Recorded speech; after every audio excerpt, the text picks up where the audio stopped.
Hi guys, my name is Meaghan Kalena. I'm an author on Booksy, and recently I just hit a pretty major milestone, as I've been told. But I thought I'd do this video talking about how I hit 60,000 views in a little over a year.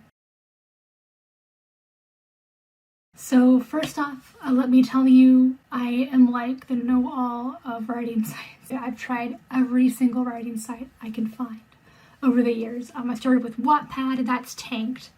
Miba, Quotev, I started on Quizilla back in 2013.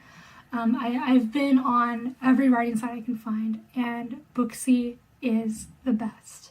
By far the best. Not only because I've attracted my audience, but I've grown as a writer specifically from posting on Booksy. Just another video all in itself. But let me talk about today how I got to 60,000 views.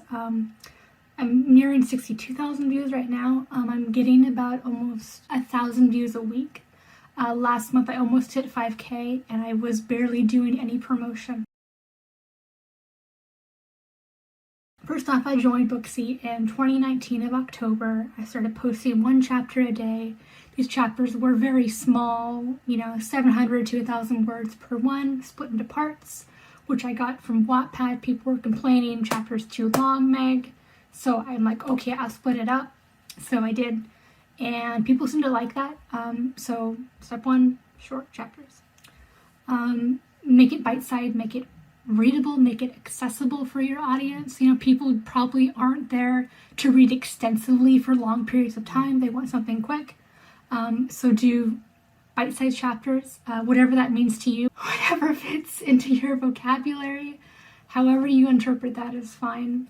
So I was posting daily. I was actually about to give up on Booksy, about to get up on the site, but I hit 100 views in about a week.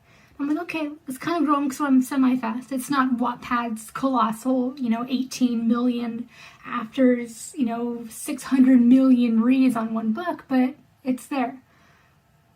Another step, don't compare your beginning to someone else's middle.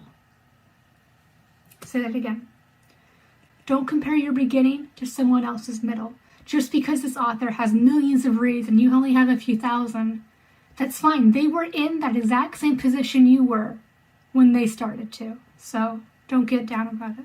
So I continued to post. I just uploaded and I got reads. The thing with Booksy that I really like is there's really no algorithm. It's not you against, trying to figure out the algorithm. It's not you against other authors. The same with Booksy I've gotten is that you are only in competition with yourself, with how you were yesterday. I track my reads. I've been tracking my reads since I started. I put down the date. I put down the amount of reads. If I hit a milestone, like 5,000 views, I do that, and I do the timestamp, like 1:29 p.m. So that way I can compare my growth from yesterday and say, hey, overnight, I woke up today and I got exactly 100 views overnight, and I don't even promote my stuff at all. I was kind of trying to get big on Twitter. Not doing that anymore, just simply because I don't want to. I want to get reads more organically. I want to get reads because I think people are talking about my stories, and then their friends, their followers go and look. That's how I want to grow. I don't want to grow because someone, is just simply clicking on a link. That's totally my opinion. Feel free to completely disregard any of what I'm saying and go for Instagram, go for, just go post on whatever social media fits with you, whatever resonates with you. Again, I do sometimes post on Twitter. I'm not a complete hermit that stays in my little bubble of the internet all the time. I do post whenever I update, and whenever I think of a cool quote or I make a cool graphic like this, I'll post it on Twitter. Twitter, I've heard, is the best place for writers.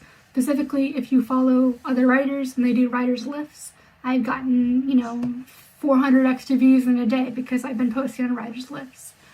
So that's an option too. But mainly with Booksy, I'll kind of circle back again, is I just write. Just write. The right people will find your story.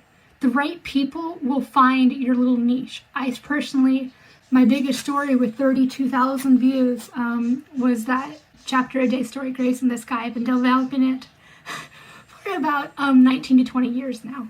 So it's a huge science fantasy book. I'm actually in the process of rewriting it for the 4th time because I know I can make it better, but that's a whole different story. Yeah, just if you write, the people will come.